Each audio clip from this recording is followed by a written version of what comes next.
مولاي صل وسلم دائما أبدا على حبيبك خير الخلق كلهم. السلام عليكم ورحمة الله وبركاته. نحمده ونصلي ونسلم على رسوله الكريم أما بعد فأعوذ بالله من الشيطان الرجيم بسم الله الرحمن الرحيم إن الله وملائكته يصلون على النبي يا أيها الذين آمنوا صلوا عليه وسلموا تسليما اللهم صل على سيدنا شفيعنا نبينا ومولانا محمد طب القلوب ودوائها وعافية الأبدان وشفائها ونور الأبصار وضيائها وعلى آله وصحبه دائما أبدا أبدا سرمدا سرمدا صلی اللہ تعالی علیہ وسلم. الحمدللہ آج 8ویں پارے کی تفسیر اجمالی طور پر آپ کے سامنے بیان کریں گے کہ 8ویں پارے میں کن چیزوں کا بیان ہے. سب سے پہلے یہ دیکھیں کہ 8واں جو پارہ ہے اس میں 2 صورتیں ہیں. ایک سورہ انعام اس کا اخیر والا حصہ اور پھر سورہ اعراف اس کا ابتدائی حصہ. اب سورہ انعام کا جو اخیر والا حصہ ہے اور جہاں سے 8ویں پارے کی شروعات ہوتی ہے، سب سے پہلی آیت مبارکہ اس میں کیا ہے؟ وَلَوْ أَنَّنَا نَزَّلْنَا إِلَيْهِمُ الْمَلَائِكَةَ وَكَلَّمَهُمُ الْمَوْتَى وَحَشَرْنَا عَلَيْهِمْ كُلَّ شَيْءٍ قُبُلًا مَا كَانُوا لِيُؤْمِنُوا إِلَّا أَن يَشَاءَ اللَّهُ وَلَكِنَّ أَكْثَرَهُمْ يَجْهَلُونَ. اور اگر ہم ان کی طرف فرشتے اتار دیتے، وَلَوْ أَنَّنَا نَزَّلْنَا إِلَيْهِمُ الْمَلَائِكَةَ فرشتے اتار دیتے، وَكَلَّمَهُمُ الْمَوْتَى اور مردے ان سے باتیں کرتے، وَحَشَرْنَا عَلَيْهِمْ كُلَّ شَيْءٍ قُبُلًا اور ہر چیز ان کے سامنے جمع کر دیتے، مَا كَانُوا لِيُؤْمِنُوا إِلَّا أَن يَشَاءَ اللَّهُ جب بھی وہ ایمان لانے والے نہ تھے مگر یہ کہ خدا چاہتا، وَلَكِنَّ أَكْثَرَهُمْ يَجْهَلُونَ لیکن ان میں اکثر لوگ جاہل ہے. یہ 8ویں پارے کی سب سے پہلی آیت مبارکہ ہے.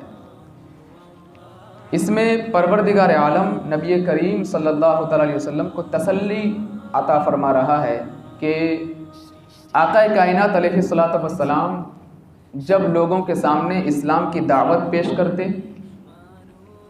اللہ تبارک و تعالیٰ کی وحدانیت کے حوالے سے انہیں میسج اور پیغام عطا فرماتے دیتے کہ ایک خدا کی عبادت کرو، میں اللہ کا رسول ہوں.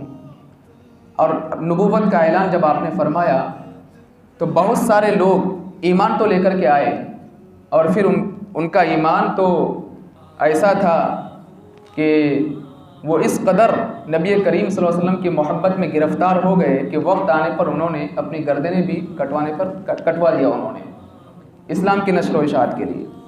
لیکن کچھ لوگ ڈھیٹ قسم کے تھے کہ سب کچھ ہونے کے باوجود، سارے حالات کا مشاہدہ کرنے کے باوجود وہ ایمان لے کر کے نہیں آ رہے تھے، اور طرح طرح کی باتیں آقا کائنات علیہ السلام کے سامنے عرض کرتے. کبھی کہتے کہ خدا کو بلا کر کے لے کر کے آؤ، ہم دیکھنا چاہتے ہیں کہ جس خدا کی جانب تم ہم کو بلا رہے ہو اس خدا کو ہم دیکھنا چاہتے ہیں.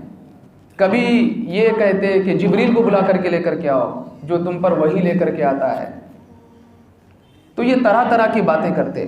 تو اس پر اللہ تبارک و تعالیٰ نے آیت کریمہ نازل فرمائی. کیا؟ وَلَوْ أَنَّنَا نَزَّلْنَا إِلَيْهِمُ الْمَلَائِكَةَ کہ اگر ہم فرشتوں کو ان پر نازل فرما دیتے، یعنی ان کے کہنے کے مطابق اگر ہم فرشتوں کو بھی اتار دیتے، تب بھی وہ کیا کہتے معلوم؟ یہ محمد نے کوئی جادو کیا ہے، یہ کوئی فرشتے نہیں ہے. یعنی اتنے وہ سخت دشمن تھے. اللہ فرماتا وَكَلَّمَهُمُ الْمَوْتَى جب آقا کائنات علیہ الصلوۃ والسلام ان کو کہتے، آخرت کے حوالے سے بتاتے کہ مرنے کے بعد زندہ ہونا ہے، تو میرا رب فرماتا ہے کہ اگر میں مردوں کو زندہ کر کے ان سے گفتگو بھی کرواتا نا، تب بھی وہ اسلام لے کر کے آنے والے نہیں. وہ یہی کہتے کہ یہ سب جادو ہے، نظر بندی ہے، تو اللہ تبارک و تعالیٰ نے اس آیت کریمہ کے ذریعے سے اپنے محبوب کی تسلی فرمائی کہ آپ بے فکر ہو جائیں، جن کو ایمان لانا ہے وہ ایمان لا چکے، اور جن کو نہیں لانا ہے، جن کی قسمت میں ہی کفر ہے، جو حسد رکھتے ہیں، جلن رکھتے ہیں اور آپ سے دور بھاگتے ہیں، تو یہ ان کا اپنا خسارہ ہے۔ بلکہ ان کی کیفیت تو یہ ہے کہ اگر میں فرشتوں کو آسمان سے نازل کر دوں، مردوں کو گفتگو کرنے والا بنا دوں، میدان محشر میں جو کچھ ہونے والا ہے وہ حالات ان کے سامنے رکھ دوں، ما کانوا لیؤمنوا، اس کے باوجود وہ ایمان لے کر کے نہیں آئیں گے۔ تو بہرحال آقا کائنات علیہ الصلوۃ والسلام نے اپنا فریضہ مکمل کیا کہ آپ کا جو فریضہ تھا دعوت حق لوگوں کے سامنے پہنچانا، وہ آپ نے پہنچا دیا۔ جنہوں نے قبول کیا وہ صدیق اکبر بن گئے، فاروق اعظم بن گئے، عثمان غنی بن گئے، مولا کائنات بن گئے، وقت کے عظیم عاشق رسول بلال حبشی بن گئے۔ تو یہ قبول کرنے والے کی ایک بڑی جماعت ہے۔ شروع میں کچھ جو ہے اسلام کے خلاف رہے، جن میں سے حضرت ابو سفیان ہے کہ اسلام کے بہت بڑے دشمن رہے، لیکن جب وقت آیا تو اپنے قدموں کو، اپنے سر کو آقا کے قدموں پہ انہوں نے قربان کر دیا۔ حضرت ہندہ کو دیکھ لیں، جنہوں نے نبی کریم صلی اللہ علیہ وسلم کے چاچا جان کا کلیجہ چبایا، لیکن جب اسلام کی حقانیت ان کے سامنے واضح ہو گئی تو سب کچھ چھوڑ کر کے آقا کی محبت میں قربان ہو گئی اور صحابیہ بن گئی۔ تو جن کو قبول کرنا تھا وہ تو قبول کر لیے، اور جن کو قبول نہیں کرنا تھا ان کے سامنے ہزاروں دلائل بھی اگر دے دیں تو وہ ایمان لانے والے نہیں ہیں۔ بند مٹھی میں کنکریوں نے کلمہ پڑھا، لیکن اس کے باوجود ابو جہل ہی رہا، ایمان اس نے قبول نہیں کیا۔ تو اللہ تبارک و تعالیٰ نے نبی کریم صلی اللہ علیہ وسلم کو تسلی عطا فرمائی کہ آپ بے فکر ہو جائیں۔ اسی طرح 8ویں پارے میں ایک آیت کریمہ اور ہے، حلال اور حرام چیزوں کا اس میں بیان ہے۔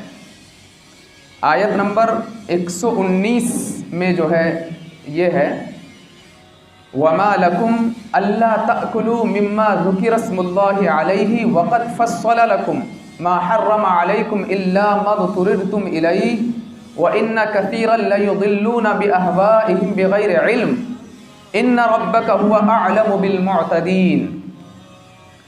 پہلے ترجمہ سنیں اس کا، اور تمہیں کیا ہے کہ تم اس میں سے نہ کھاؤ جس پر اللہ کا نام لیا گیا ہے، وَمَا لَكُمْ أَلَّا تَأْكُلُوا مِمَّا ذُكِرَ اسْمُ اللَّهِ عَلَيْهِ وَقَدْ فَصَّلَ لَكُمْ مَا حَرَّمَ عَلَيْكُمْ۔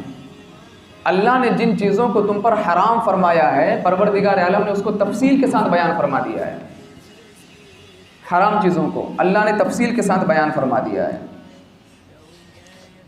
إِلَّا مَا اضْطُرِرْتُمْ إِلَيْهِ، سوائے ان چیزوں کے جن کی طرف سے تم مجبور ہو جاؤ۔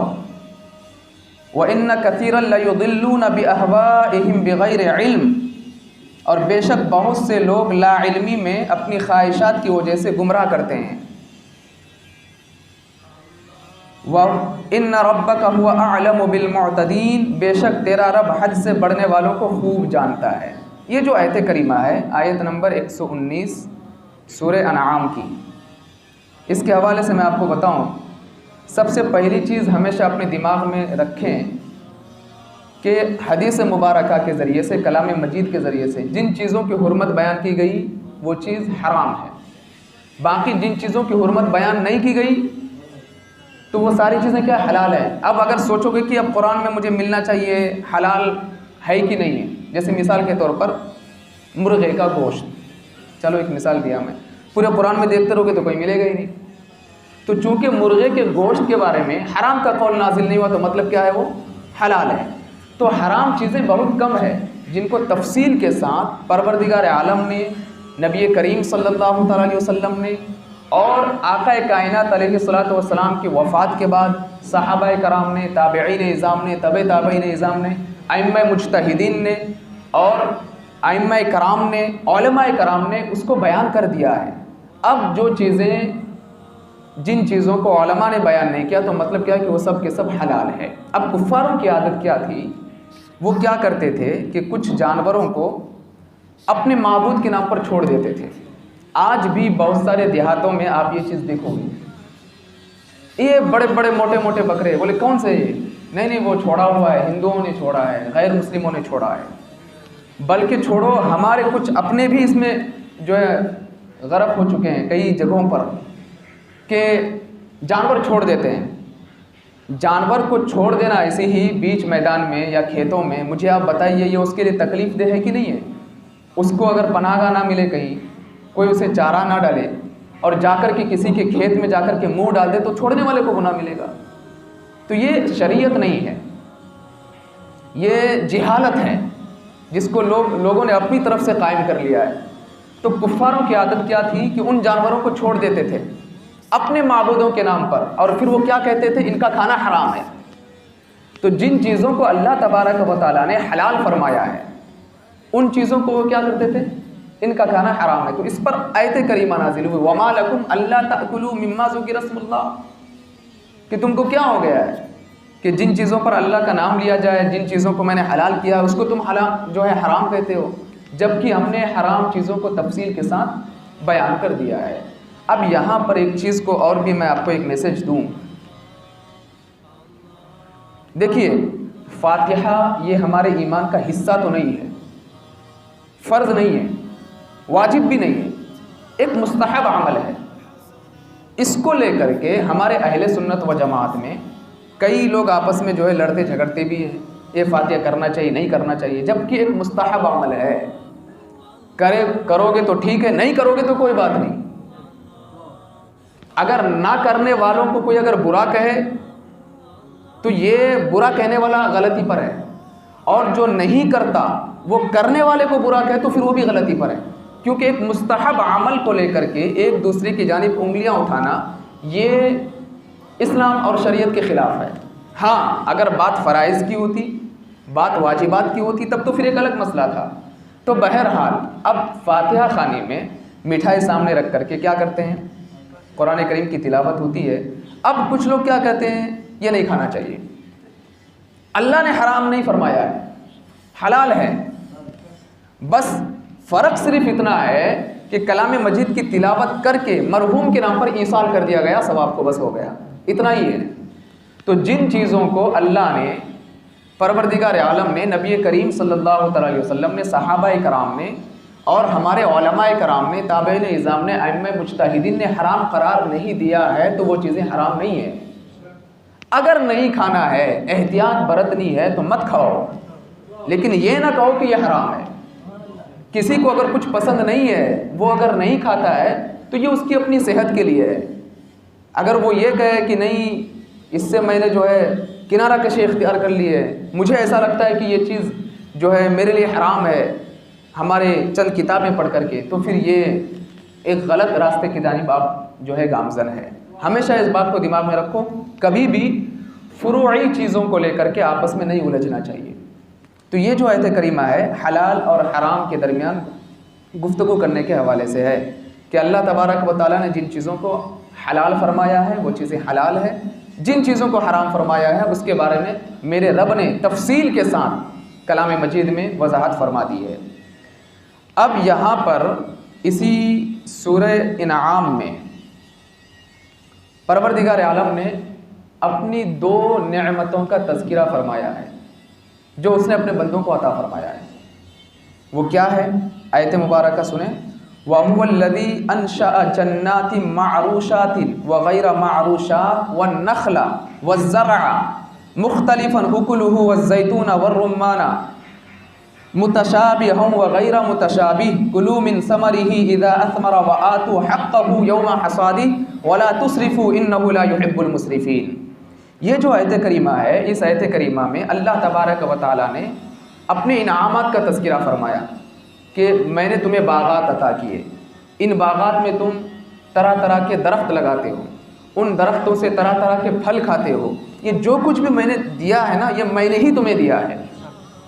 اچھا، اس میں اللہ تبارک و تعالیٰ کی قدرت کا کرشمہ دیکھیں، کرشمہ قدرت دیکھیں کہ اکثر درختوں کے پتوں کا رنگ ایک جیسا ہوتا ہے، پھل الگ الگ، مزہ الگ، درختوں کے پتوں کا رنگ ایک.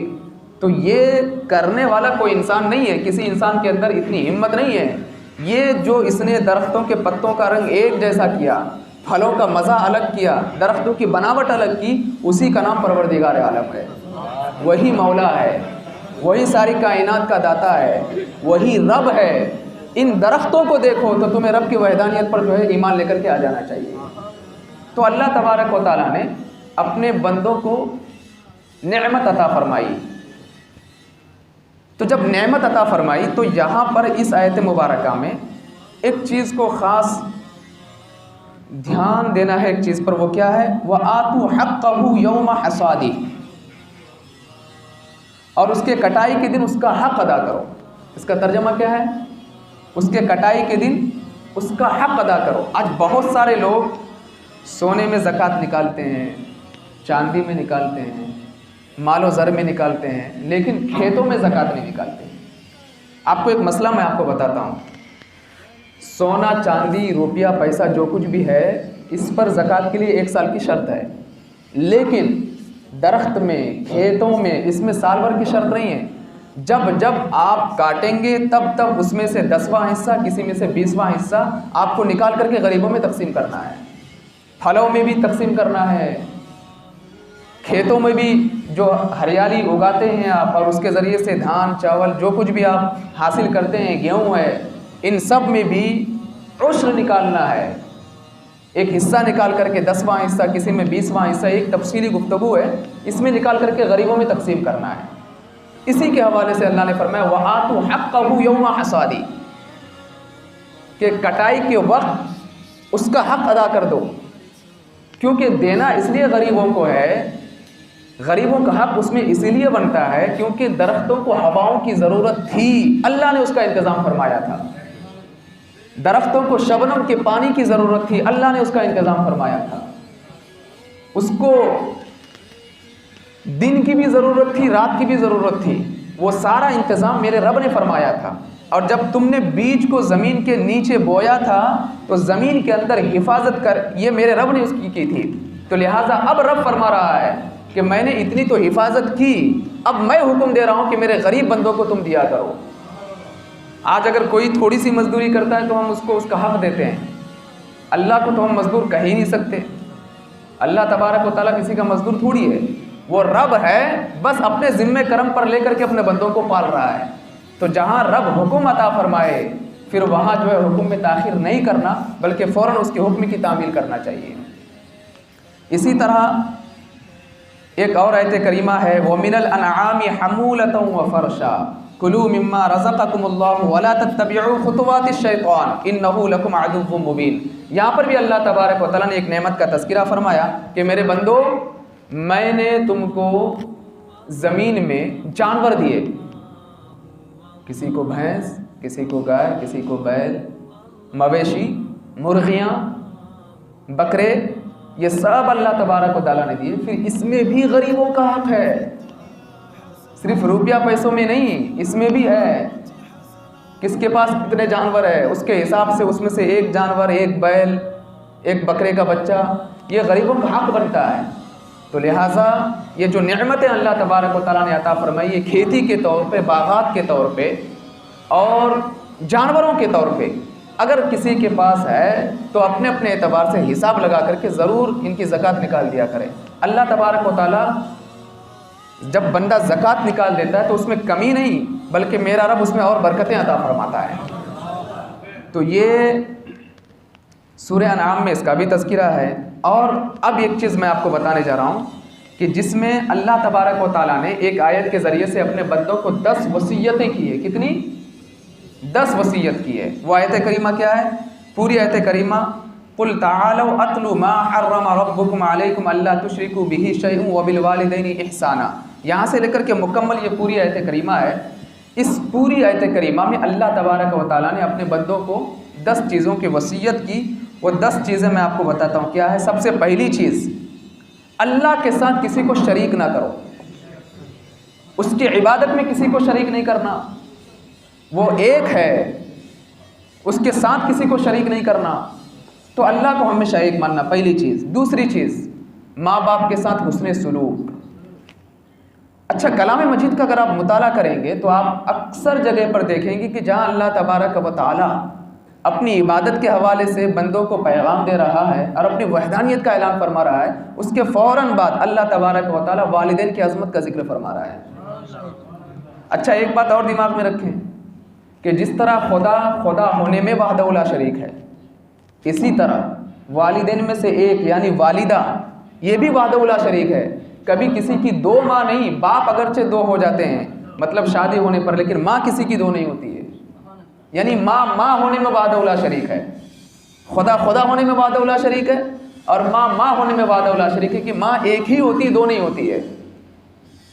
تو لہٰذا کلام مجید میں اکثر جگہ پر جو ہے یہ پیغام ملتا ہے کہ جہاں اللہ تبارک و تعالیٰ نے اپنی وحدانیت کا اعلان فرمایا، وہیں والدین کی عظمت کا بھی تذکرہ فرمایا۔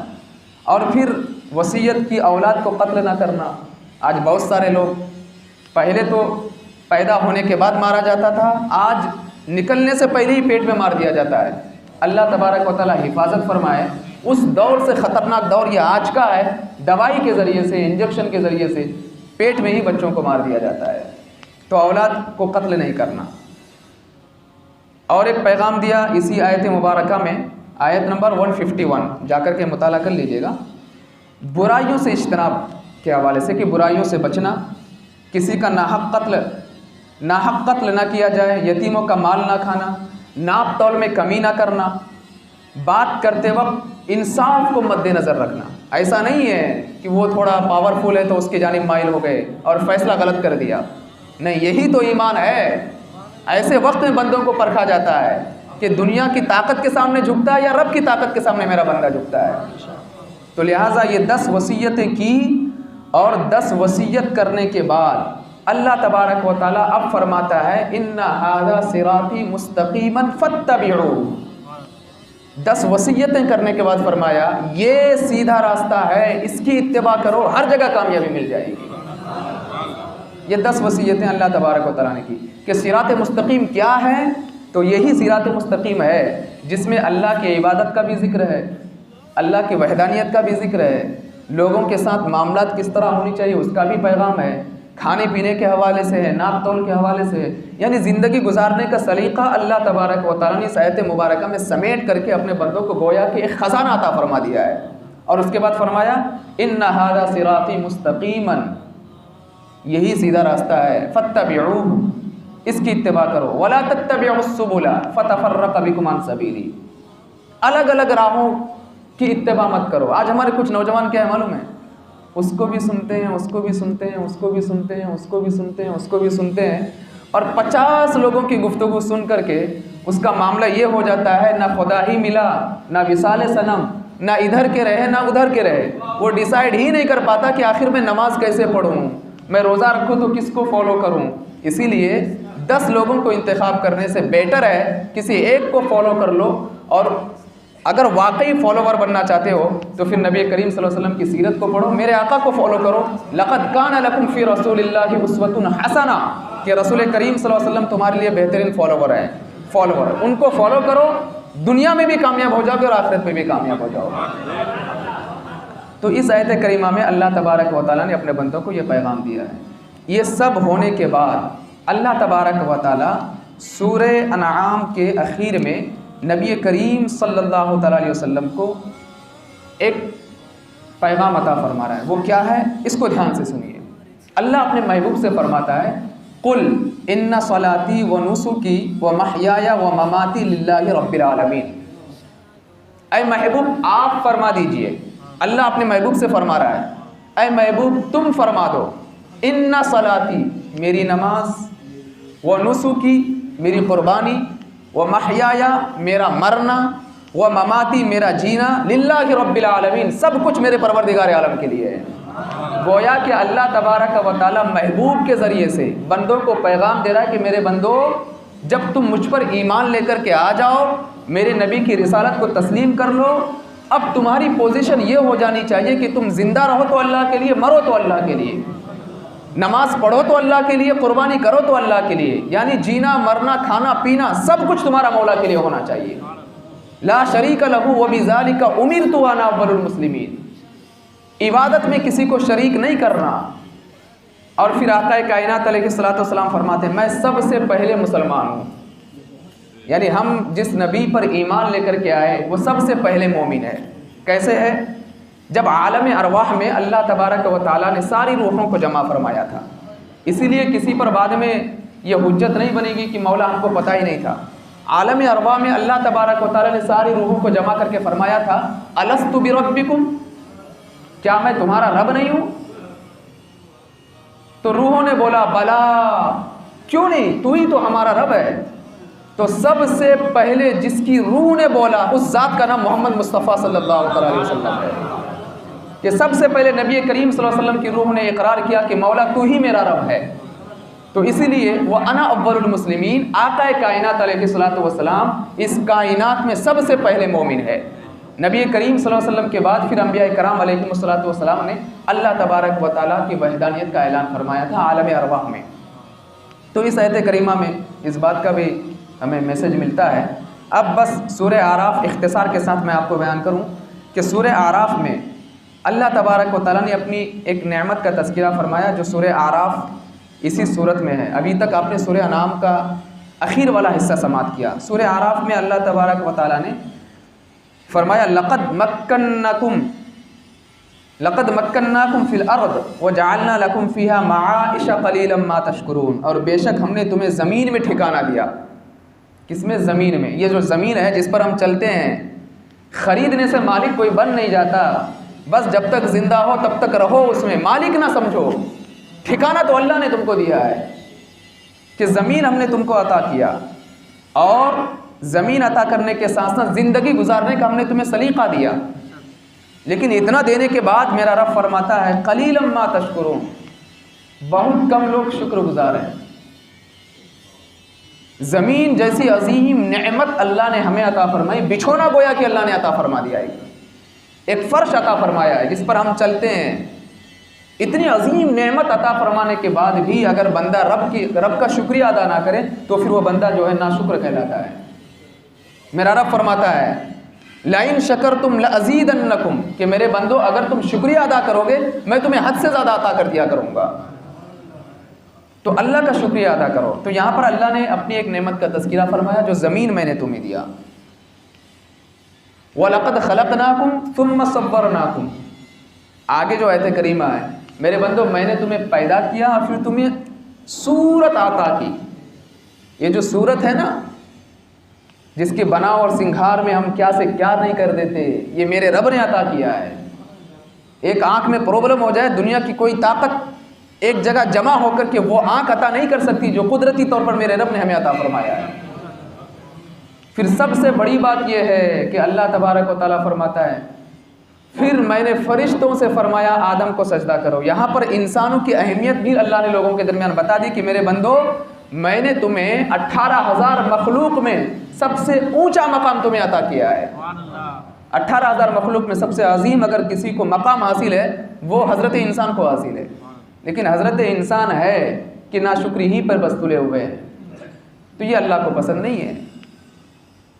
اسی سورہ اعراف میں جنتیوں کا اور جہنمیوں کا آپس میں جب بات چیت ہوگی بروز محشر، اس کا تذکرہ ہے وَنَادَى أَصْحَابُ الْجَنَّةِ أَصْحَابَ النَّارِ أَنْ قَدْ وَجَدْنَا مَا وَعَدَنَا رَبُّنَا حَقًّا فَهَلْ وَجَدْتُم مَّا وَعَدَ رَبُّكُمْ حَقًّا قَالُوا نَعَمْ فَأَذَّنَ مُؤَذِّنٌ بَيْنَهُمْ اللَّعْنَةُ اللَّهِ عَلَى الظَّالِمِينَ۔ جنتی جہنم والوں کو پکار کے کہیں گے ہمارے رب نے جو ہم سے وعدہ فرمایا تھا ہم نے اسے سچا پایا، ہمارے رب نے فرمایا تھا ہماری اطاعت کرو اس کے بدلے میں ہم تمہیں جنت دیں گے، اللہ نے دے دیا، تو کیا تم نے بھی اس وعدے کو سچا پایا ہے؟ جنتی حضرات جہنمیوں سے پوچھیں گے کیا تم نے بھی؟ تو کہے گا کہ ہاں ہم نے بھی پایا ہے۔ تو یہ دنیا یہ دارالعمل ہے، یہاں اللہ کے وعدے کو سچا کرو، کل بروز محشر اللہ اپنا وعدہ سچا فرما کر کے تمہیں جنتی بنا دے گا۔ تو اب یہ سب کا اس کے ہاتھوں میں ہے، جو جس طرح کی بیج بوئے گا وہ آخرت میں ویسا ہی پھل کاٹے گا۔ الدنیا مزرعۃ الآخرہ، حدیث مبارکہ میں ہے دنیا آخرت کی کھیتی ہے، یہاں جیسے بیج بو گے آخرت میں ویسے ہی پھل پاؤ گے۔ اللہ تبارک و تعالی ہم سب کو کہنے سننے سے زیادہ عمل کرنے کی توفیق عطا فرمائے۔